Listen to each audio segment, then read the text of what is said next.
Hi hello ನಮಸ್ಕಾರ. ನಾನು ನಿಮ್ಮ ಆಶಾರಾಣಿ ಜಗಾಶೂರ್ ಭಗವದ್ಗೀತೆಯಿಂದ ಈ ವಿಡಿಯೋನ ಮಾಡ್ತಾಯಿದ್ದೀನಿ. ಈ ಶೀರ್ಷಿಕೆ ನೋಡಿದ ಮೇಲೆ ನಿಮಗೆಲ್ರಿಗೂ ಗೊತ್ತೇ ಇರುತ್ತೆ ನಾನು ಯಾವುದ್ರ ಬಗ್ಗೆ ಮಾತಾಡ್ತಾ ಇದ್ದೀನಿ ಅಂತ. ಹೌದು, ಕೆಮ್ಮು, ಕಫ, ಕುಪ್ಪಮಣಿ ಇದ್ರ ಬಗ್ಗೆ ನಾನು ಮಾತಾಡ್ತಾ ಇದ್ದೀನಿ. ಇದು ನನ್ನ ಒಂದು ಸ್ವಂತ ಅನುಭವ. ನನ್ನ ಸ್ವಂತ ಅನುಭವ ನಿಮ್ಮ ಹತ್ರ ಎಲ್ಲ ಶೇರ್ ಮಾಡ್ಕೊಳ್ಬೇಕು. ಇದು ತುಂಬ ಇಂಪಾರ್ಟೆಂಟು, ನಮ್ಮ ಆರೋಗ್ಯಕ್ಕೆ ಸಂಬಂಧಪಟ್ಟಿರೋಂಥದ್ದು. ಅದ್ರ ಬಗ್ಗೆ ಇವತ್ತು ಮಾತಾಡಬೇಕು ಅಂತ ಬಂದಿದ್ದೀನಿ. ನನಗೆ ಸುಮಾರು ವರ್ಷಗಳಿಂದ ಒಂದೊಂದು ಸೀಸನ್ನಲ್ಲಿ ತುಂಬ ಕೆಮ್ಮು ಬರುತ್ತೆ. ಇದು ಒಂದು ಜೆನೆಟಿಕ್ಸ್ ಅಂತಲೇ ಹೇಳ್ಬೋದು. ನಮ್ಮ ತಂದೆಗೂ ಇತ್ತು, ಮತ್ತು ನಮ್ಮ 3 ಜನ ಅಕ್ಕಂದ್ರಿಗೂ ಇತ್ತು. ಈ ರೀತಿ ಒಂದೊಂದು ಸೀಸನಲ್ಲಿ ಕೆಮ್ಮು ಬಂದರೆ ನಿಲ್ತಾನೇ ಇರಲಿಲ್ಲ. ಅದು ಮಾತಾಡಬೇಕು ಅಂತಂದರೆ ಒಂದು ಸ್ವಲ್ಪ ಮಾತಾಡಿದ್ರೂ ತುಂಬ ಕೆಮ್ಮು ಬರೋದು, ಆ ಥರ ಆಗ್ತಾಯಿತ್ತು. ಗಂಟಲಲ್ಲಿ ಕೆರೆತ ಆಗೋದು ಮತ್ತು ಕೆಮ್ಮು ಬರೋದು, ಈ ಥರ ಆಗ್ತಾಯಿತ್ತು. ಸುಮಾರು ಎಷ್ಟೋ ಥರ ಮೆಡಿಸಿನ್ಸ್ ಎಲ್ಲ ಯೂಸ್ ಮಾಡಿದ್ದೀನಿ ನಾನು. ಆದರೆ ಸ್ವಲ್ಪ ತಾತ್ಕಾಲಿಕವಾಗಿ ಶಮನ ಕಾಣಿಸ್ಕೊಂಡ್ರೂ ಸಹ ಪರ್ಮನೆಂಟಾಗಿ ಏನೂ ಕ್ಯೂರ್ ಆಗ್ತಾ ಇರಲಿಲ್ಲ.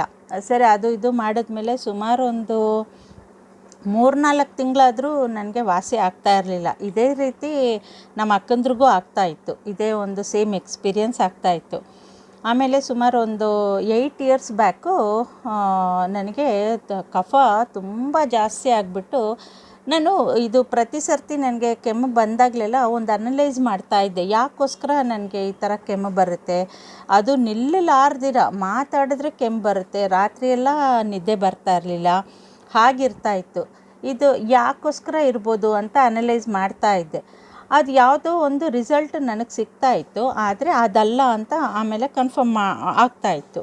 ಯಾಕಿರ್ಬೋದು ಅಂತ. ಆಮೇಲೆ ನನಗೆ ಅನ್ನಿಸ್ತು, ನನಗೆ ಕಫ ಜಾಸ್ತಿ ಈ ಚೆಸ್ಟ್ ಹತ್ರ ಎಲ್ಲ ತುಂಬ ಕಫ ಸೇರಿ ಇದರಿಂದ ಕೆಮ್ಮು ಬರುತ್ತೆ ಅಂತ ಆಮೇಲೆ ನನಗೆ ಅನಲೈಸ್ ಆಗಿತ್ತು. ಆಮೇಲೆ ಒಂದು 8 ಇಯರ್ಸ್ ಬ್ಯಾಕು ಹೀಗೆ ಒಂದು 4-5 ಮಂತ್ಸು ನನಗೆ ನಿಲ್ಲಾರ್ದಿರ ಒಂದು ಕೆಮ್ಮು ಬರ್ತಾಯಿತ್ತು. ಒಬ್ಬರ ಹತ್ರ ಮಾತಾಡೋಕ್ಕಾಗ್ತಾ ಇರಲಿಲ್ಲ. ಆಮೇಲೆ ರಾತ್ರಿ ಅಂತೂ ನನಗೆ ನಿದ್ದೆ ಬರ್ತಾನೆ ಇರಲಿಲ್ಲ. ಈ ಕೆಮ್ಮಿಂದ ನನಗೆ ನಿದ್ದೆ ಮಾಡೋಕ್ಕೆ ಆಗ್ತಾ ಇರಲಿಲ್ಲ. ಆಮೇಲೆ ಕೊನೆಗೆ ಅದು ಎಷ್ಟರವರೆಗೂ ಆಯಿತು ಅಂದರೆ, ಈ ಚೆಸ್ಟಲ್ಲೆಲ್ಲ ತುಂಬ ಕಫ ಸೇರಿ ನನಗೆ ಜ್ವರನೂ ಬಂದುಬಿಡ್ತು. ತುಂಬ ಜ್ವರ ಬಂದು ಒಂದು ದಿವಸ ಹಾಸ್ಪಿಟ್ಲಿಗೂ ಅಡ್ಮಿಟ್ ಆಗಿದೆ. ಆಮೇಲೆ ನಮ್ಮ ಅಂಗಡಿನಲ್ಲಿ, ನಮ್ಮ ಆಫೀಸಲ್ಲಿ ಒಂದು ಹುಡುಗಿ ಇದ್ದಾಳೆ, ಸವಿತಾ ಅಂತ. ಅವಳು ಹೇಳಿದ್ಲು, ಮೇಡಮ್ ಇದು ಕುಪ್ಪಮಣಿ ಅಂತ ಒಂದು ಸೊಪ್ಪಿದೆ, ಆ ಸೊಪ್ಪನ್ನ ನಾಳೆ ನಾನೇ ತೊಗೊಂಡು ಬಂದು ನಾನೇ ನಿಮಗೆ ಮಿಕ್ಸಿನಲ್ಲಿ ಹಾಕಿ ಕೊಡ್ತೀನಿ, ನೀವು ಅದು ನಾಳೆ ಕುಡೀರಿ, ನಿಮಗೆ ವಾಮಿಟ್ ಆಗಿಬಿಡತ್ತೆ ಅಂತ ಹೇಳಿದ್ಲು. ಸರಿ, ಏನೋ ತೊಗೊಂಡು ಬಮ್ಮ, ಎಲ್ಲ ಔಷಧಿನೂ ಆಗಿದೆ, ಸರಿ ಅದು ಆಗೋಗಿಬಿಡಲಿ ಅಂದ್ಬಿಟ್ಟು ನಾನು ಹ್ಞೂ ಅಂತಂದೆ. ಸರಿ, ಬೆಳಗ್ಗೆ ಒಂದು 8 o'clock ಅಷ್ಟೊತ್ತಿಗೆ ಅವಳು ಕುಪ್ಪಮಣಿ ಅಂತ ತೊಗೊಂಡು ಬಂದಳು. ಒಂದಿಷ್ಟು ಕಟ್ಟು ಒಂದಿಷ್ಟುದ್ದ ಇತ್ತು, ಅದು ತೊಗೊಂಡು ಬಂದಳು. ಸರಿ, ಅವಳೇ ಎಲೆ ಎಲ್ಲ ಬಿಡಿಸ್ಬಿಟ್ಟು ಮಿಕ್ಸಿನಲ್ಲಿ ಸ್ವಲ್ಪ ನೀರು ಹಾಕ್ಬಿಟ್ಟು ಮಾಡಿ ಒಂದು ಇಷ್ಟುದ್ದ ಗ್ಲಾಸು ಕೊಟ್ಟಳು. ಸರಿ, ನಾನು ಕುಡಿಯೋಕ್ಕೆ ಹೋದಾಗ, ಮೇಡಮ್ ಇಲ್ಲಿ ಬೇಡ, ಬಾತ್ರೂಮ್ಗೆ ಹೋಗ್ಬಿಟ್ಟು ಕುಡೀರಿ ಅಂತ ಹೇಳಿದ್ಲು. ಅಯ್ಯೋ, ಇದೇನು ಬಾತ್ರೂಮ್ಗೆ ಹೋಗ್ಬಿಟ್ಟು ಕುಡಿಯೋದಾ ಅಂತಂದರೆ, ಇಲ್ಲ ಮೇಡಮ್, ಇದು ಕುಡ್ದಿದ ತಕ್ಷಣ ವಾಂತಿ ಬರುತ್ತೆ, ಅದಕ್ಕೋಸ್ಕರ ನೀವು ಬಾತ್ರೂಮಲ್ಲೇ ನೀವು ಕುಡಿಬೇಕು ಅಂತ ಹೇಳಿದ್ಲು. ಸರಿ, ಬಾತ್ರೂಮ್ಗೆ ಹೋಗ್ಬಿಟ್ಟು ಕುಡಿದೆ. ಮೈ ಗಾಡ್, ಎಷ್ಟು ಅನುಭವ ಆಯಿತು ಅಂದರೆ, ಒಳಗಡೆ ಹೋಗಿ ಫುಲ್ ಗರ್ರ ಅಂತ ಸುತ್ತಬಿಟ್ಟು ಇರೋದೆಲ್ಲ ಕಿತ್ಕೊಂಡು ಬಂದುಬಿಡ್ತು ಹಂಗೇ. ಅಷ್ಟು ವಾಂತಿ ಆಯಿತು ನನಗೆ.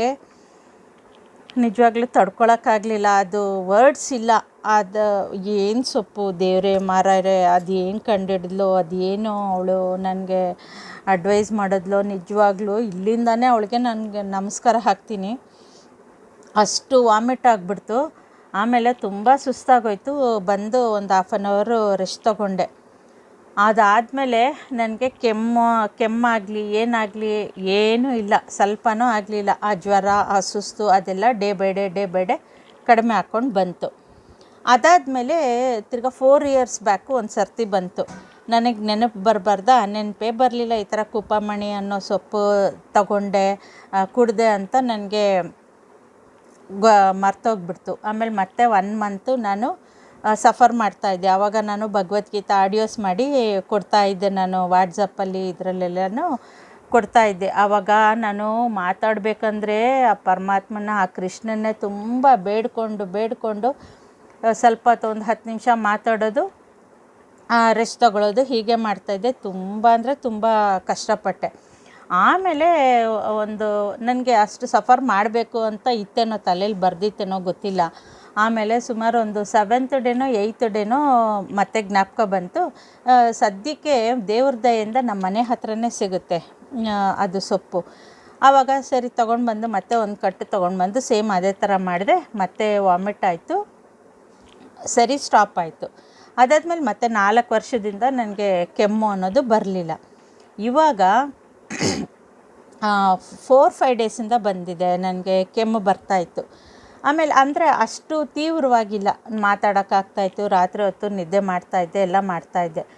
ಸಡನ್ನಾಗಿ ನನ್ನ ಮಗ, ಅಮ್ಮ ಕುಪ್ಪಮಣಿ ನೀನು ತೊಗೊಂಡ್ಲಮ್ಮ, 2 ಟೈಮ್ಸ್ ತೊಗೊಂಡಿದ್ಯಾ ನೀನು, 8 ಇಯರ್ಸ್ ಬ್ಯಾಕ್ ಒಂದು ಸರ್ತಿ, 4 ಇಯರ್ಸ್ ಬ್ಯಾಕ್ ಒಂದು ಸರ್ತಿ ತೊಗೊಂಡಿದ್ಯಾ, ಇವಾಗ ಒಂದು ಸರ್ತಿ ತಗೋ ನೀನು ಅಂತ ಹೇಳ್ದ.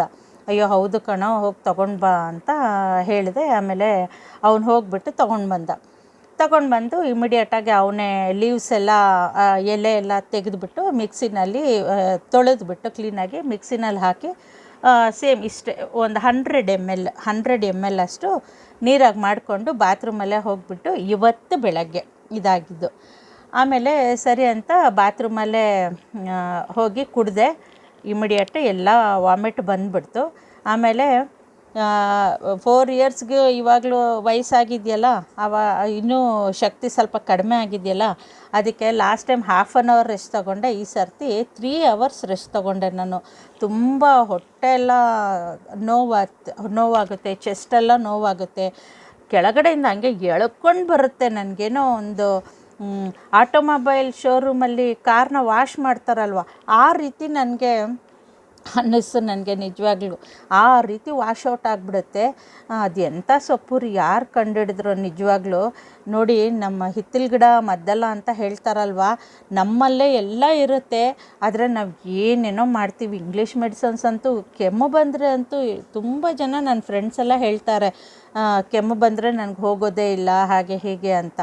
ಆಮೇಲೆ ನೆಬ್ಯುಲೈಸೇಷನ್ಗೆ ಎಷ್ಟೆಷ್ಟು ಖರ್ಚಿರಲಿ, ನಮಗೆ ಎಷ್ಟು ಅವಸ್ಥೆ ಅಲ್ವಾ. ಈ ರೀತಿ ಎಲ್ಲ ಇದ್ದಾಗ ಈ ರೀತಿ ಒಂದು ಚಿಕ್ಕದು, ಲಾಸ್ಟ್ ಟೈಮ್ ಏನೋ 20 rupees ಕೊಟ್ಟಂಗೆ ನೆನಪು, ಈ ಸಲ 80 rupees ಕೊಟ್ಟು ತೊಗೊಂಡು ಬಂದ. ಆ ಸೊಪ್ಪಿಗೆ ಅದು ಬೆಲೆ ಜಾಸ್ತಿ ಇರ್ಬೋದು, ಆದರೆ ಅದು ಮಾಡೋ ಒಂದು ಕಾರ್ಯ ಇದೆಯಲ್ಲ, ಓ ಮೈ ಗಾಡ್, ಅಮೇಝಿಂಗ್. ನಿಜವಾಗ್ಲೂ ನಂಬೋಕ್ಕೆ ಸಾಧ್ಯ ಇಲ್ಲ, ಅಷ್ಟು ಒಂದು ಒಳ್ಳೆ ಪದಾರ್ಥ. ಕುಪ್ಪಮಣಿ ಅಂತ ಅದ್ರ ಹೆಸರು. ಸರಿ, ಈ ಸರ್ತಿನೂ ಹಾಗೆ ಆಯಿತು. ನೋಡಿ, ಇವಾಗ ನಾನು ಎಷ್ಟೊತ್ತಿಂದ ಮಾತಾಡ್ತಾ ಇದ್ದೀನಿ, ಕೆಮ್ಮು ಬರಲೇ ಇಲ್ಲ ನನಗೆ. ಇದು ಮಾಡ್ಕೊಂಡಿದ್ದು ಬೆಳಗ್ಗೆನೇ. ನಿನ್ನೆ ಎಲ್ಲನೂ ಸ್ವಲ್ಪ ಮಾತಾಡಿದ್ರೆ ಕೆಮ್ಮು ಬರ್ತಾಯಿತ್ತು, ಅಂದರೆ ಅದು ಕುಡಿದ್ಮೇಲೆ ನಂಗೆ ಸ್ವಲ್ಪನೂ ಕೆಮ್ಮಿಲ್ಲ. ಈ ಥರ ಇದೆ. ದಯವಿಟ್ಟು ನೀವು ಯಾರಿಗೆ ಈ ರೀತಿ ಕಫದಿಂದ ಕೆಮ್ಮು ಬರೋದಾಗಲಿ, ಅದರಿಂದ ಒಂದು ಎಫೆಕ್ಟ್ಸ್ ಆಗಲಿ, ಆ ಥರ ಏನಾದರೂ ಇದ್ದರೆ ಕುಪ್ಪಮಣಿ ಅಂತ ಸೊಪ್ಪನ್ನ ತೊಗೊಂಡು ಬಂದು ಆ ಎಲೆನ ಬಿಡಿಸಿ ತೊಳೆದು ಮಿಕ್ಸಿನಲ್ಲಿ ಹಾಕಿಬಿಟ್ಟು 100 ml ಕುಡೀರಿ. ಇದು ವರ್ಷಕ್ಕೊಂದು ಸರ್ತಿ ಮಾಡಿದ್ರೆ ಸಾಕು. ನಾನು 4 ವರ್ಷಕ್ಕೊಂದು ಸರ್ತಿ ಮಾಡ್ತಾಯಿದ್ದೀನಿ. ಅಟ್ಲೀಸ್ಟ್ 1 yearಗೆ ಒಂದು ಸರ್ತಿ ಮಾಡಿದರೆ ಏನಾಗುತ್ತೆ ಹೇಳಿ. ಇದರಿಂದ ಯಾವುದೇ ಒಂದು ಸೈಡ್ ಎಫೆಕ್ಟ್ಸ್ ಇಲ್ಲ, ಯಾವುದೇ ಒಂದು ರೀತಿಯಾಗಿ ಭಯ ಇಲ್ಲ. ಇದನ್ನು ತಗೊಂಡ್ರೆ ಏನಾಗುತ್ತೋ ಅನ್ನೋ ಒಂದು ಭಯ ಇಲ್ಲ, ವಯಸ್ಸಿನ ಮಿತಿ ಇಲ್ಲ. ಈ ರೀತಿ ಕಫ ಸೇರಿಕೊಂಡು ಕೆಮ್ಮೊಂದೇ ಅಲ್ಲ ಎಫೆಕ್ಟು. ನೀವು ಕಫ ಇಟ್ಕೊಂಡು ಬೇರೆ ಏನಾದರೂ ಪ್ರಾಬ್ಲಮ್ ಇದ್ರೂ ನೀವು ಈ ಕಫ ನಿವಾರಣೆಗೋಸ್ಕರ ಈ ಕುಪ್ಪಮಣಿ ಅಂತ ನಾವು ಇದನ್ನು ಮಾಡ್ಕೊಳ್ಬೋದು. ದಯವಿಟ್ಟು ಇದನ್ನು ಎಲ್ಲರೂ ಯೂಸ್ ಮಾಡ್ಕೊಳ್ಳಿ. ನಿಮ್ಗೆ ಇಷ್ಟ ಆದರೆ ನೀವು 4 ಜನಕ್ಕೆ ಶೇರ್ ಮಾಡಿದ್ರೆ ನೀವು ಅದೇ ಮಾಡೋ ಒಂದು ಉಪಕಾರ. ಇಷ್ಟನ್ನು ಹೇಳಿ ನಾನು ಈ ವಿಡಿಯೋನ ಮುಗಿಸ್ತೀನಿ. ನಮಸ್ಕಾರ.